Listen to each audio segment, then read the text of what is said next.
Yeah, and so one thing we're doing now, and this is something that we sort of wrote the blueprint of, when I helped pass what's called the First Step Act. When I got out of prison, I know Obama was still in office, but when he left, the Trump administration invited me to the White House. And so I started attending these summits, and Mike Lee was there, the Koch brothers were there. I mostly went with them because I was working with them while I was in prison. And so we worked on what's called the First Step Act, and the First Step Act changed the law that gave me 55 years. So today, no prosecutor can take that lethal mandatory minimum and threaten people either to cooperate or to take a deal that's unjust. It's gone. So the maximum they could have made me get would be 15 years, but it's likely I would have gotten 5 today. But I mean, they're not even prosecuting marijuana anymore, so I wouldn't have gotten any charge today. It would have been a small little state charge, if that. So we passed this law. Mike Lee was amazing, and Cory Booker. I worked with both of them on helping pass this, and Van Jones and a bunch of other people. It was a big coalition of unlikely allies.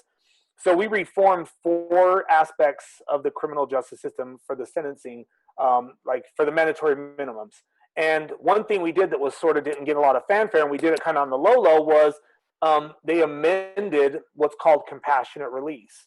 Compassionate release was traditionally for people who were over 70 years old or who were critically ill, like you were, terminal because of cancer or something where you didn't have much time left. Well, now the First Step Act changed it where a judge can look at anyone's petition and find if there's an extraordinary or compelling circumstance, they can reduce their sentence. And since that happened, there's been 650 grants, and the First Step Act just passed, not too long ago. Hasn't even been, I don't even think it's been 2 years yet. Wow. And so 650 people got out. And so judges were granting this for the people whose the law changed, but it wasn't retroactive. And so I was talking to Luke saying, well, the fact that your state's legal recreationally, right? The fact that there's a rider that protects you from being prosecuted, and the fact that the government's not prosecuting people in California, I think that constitutes an extraordinary, compelling circumstance. I would agree.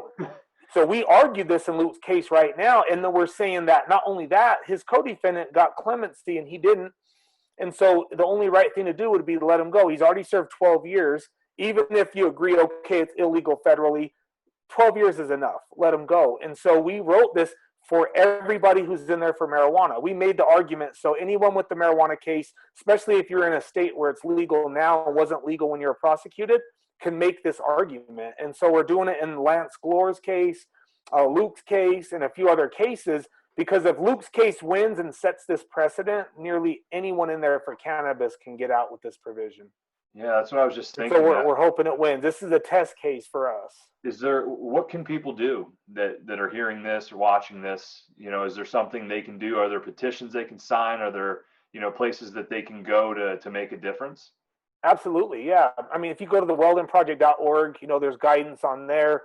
But people can get behind us and help us support these. I know our next project we're going to do, I don't know if you heard, in February, I went to the White House and I hand-delivered a letter to the president's staff that asked him to start commuting sentences like Luke's, because he may or may not get out through court action, but there's other people just like him. And, I use Luke's case as an example. And we've had bipartisan support on this letter.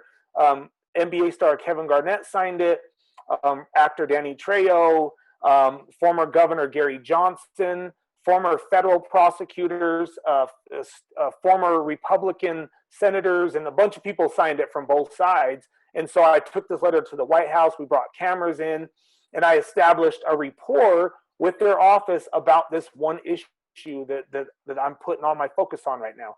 And so I want to go out there and do a vigil, and I want to bring the pictures of all the people in there for cannabis cases like Luke's.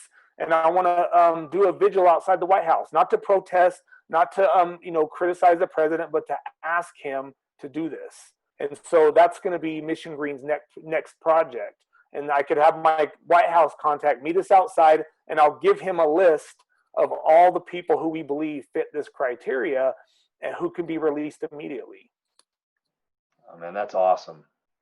Yeah, and so people want to support. That's one way they can support us get to there, because I want to bring our team out there and bring a camera crew and create some really dope content. And I think the way to get the president to act is to not, criticize him, but I think just call on him to intervene in this. I mean, you see people all the time. He goes on the news and they're like, "Hey, pardon the tiger guy." He's like, "Should I?" You know what I mean? So, and I got contacts with a lot of celebrities. So, and he loves celebrities. So I feel like the best way is to, appeal to him, using these various strategies rather than, criticizing him. And so far it's worked. I mean, we had someone sentence commuted in February. There was a female who got 20 years for a cannabis case, and she didn't even touch any of the weed. And so she got commuted. She had 15 years in, so, saved her 5 years. Yeah, man. It's really interesting, right? Because we're in such a polarizing time with politics, and not everything is so black and white. And I think your situation shows that when people, because we're all humans, right? It's like, if we can get together on a human connection and we can focus on the things like this, I can only imagine that this turns into a snowball effect and makes change positively across everything. It's like, we should be highlighting this. This should be talked about on CNN, right? Like, I get it. There's a lot of other things that are important we need to shine lights on in this time. But man, where's the positive stories about things like this that can lead to more positive stories, Absolutely. And we're trying to mimic that coalition that got me out. If we were able to get these, Snoop Dogg and Charles Koch, like, I actually brought them together at South by Southwest. Yep. And, Charles Koch funds the most conservative, lawmakers across the country and judges. And I brought Snoop Dogg there, and we built a bridge, and we worked together, and we got change. That's how you do it. You can't cut with one scissor blade. So you need to bring both sides together. And so that coalition that got me out, I want to use those connections that I made with all those wonderful people on getting other people out of jail. And so, and what we really need is we need the cannabis industry to step up and help us, because, we're uniquely suited to get this done.